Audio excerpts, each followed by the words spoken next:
প্রিয় স্টুডেন্টস, আজকে আমি তোমাদের ক্লাস 11-এর জিওগ্রাফি সিলেবাস এবং কোশ্চেন প্যাটার্ন নিয়ে আলোচনা করব।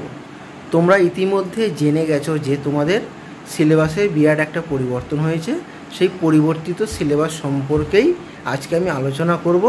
তোমাদের মোট 4টে সেমিস্টারের পরীক্ষা হবে, তার মধ্যে আমি প্রথম সেমিস্টার সম্পর্কে আজকে আলোচনা করছি এবং এর পরবর্তী সময় আমি অন্যান্য সেমিস্টারগুলো নিয়েও আলোচনা করে দেবো।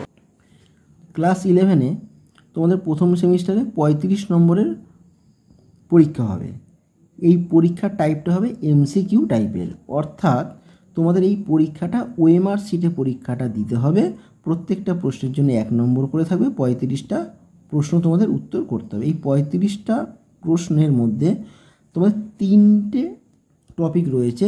প্রাকৃতিক ভূগোলের মৌলিক বিষয় এখানে থাকবে 15 নম্বর, মানবীয় ভূগোলের মৌলিক বিষয়বস্তু এখানে থাকবে 12 নম্বর, আর ভারতের ভূগোল এখানে থাকবে 8 নম্বর। টোটাল দেখো 12 আর 8 20 আর 15 35 নম্বর। এই যে প্রাকৃতিক ভূগোলের মৌলিক বিষয়, এর মধ্যে যে অধ্যায়গুলো রয়েছে, অধ্যায়গুলো তোমরা দেখো।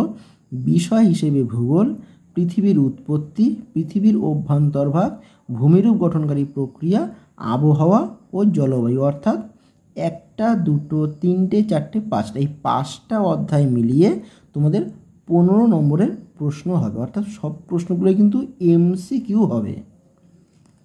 মানবীয় ভূগোলের মৌলিক বিষয়বস্তু এখান থেকে 12 নম্বরের প্রশ্ন হবে। অধ্যায় রয়েছে মানবীয় ভূগোলের পরিধি ও বিষয়বস্তু, অর্থনৈতিক কার্যাবলীর শ্রেণীবিভাগ। এর মধ্যে প্রাথমিক কার্যাবলী শুধুমাত্র প্রথম সেমিস্টারে তোমাদের থাকছে। তাহলে এখান থেকে কত নম্বরের প্রশ্ন হবে? 12 নম্বরের।